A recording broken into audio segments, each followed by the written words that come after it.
Operation London Bridge. That's the code name given to the plan in place for the days and weeks after Queen Elizabeth II's passing.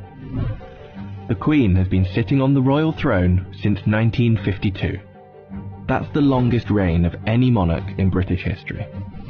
And during that time, she's seen over a dozen UK Prime Ministers, nearly 20 Summer Olympics, and over half a dozen popes.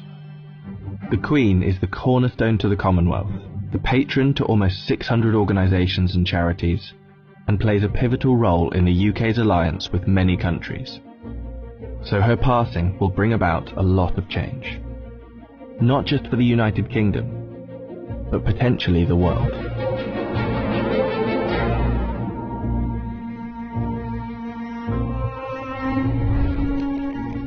Her private secretary, the Right Honourable Edward Young, will immediately pass a message on to the acting Prime Minister at the time. That message will likely read, "London Bridge is down."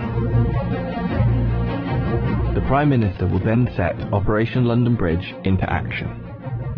Within minutes, the 15 governments outside of the UK where the Queen is head of state will be informed over a secure line.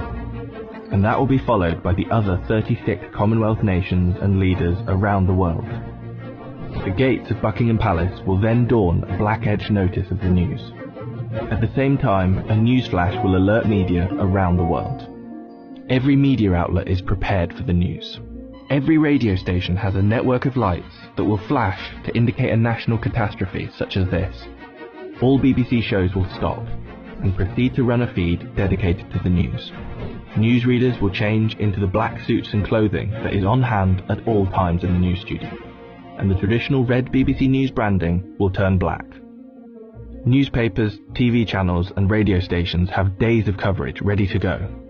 On the same day as her death, the Queen's eldest son, Charles, will immediately become king, and it's reported that the stock exchange, businesses and shops across the UK will likely close for the day out of respect.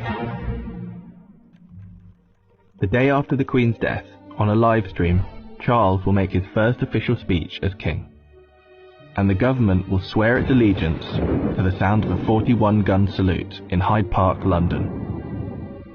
After that, King Charles, if this is the name he so chooses, will set off on a UK tour, visiting the leaders of government in the capitals of each country, Edinburgh, Belfast and Cardiff, before returning to London.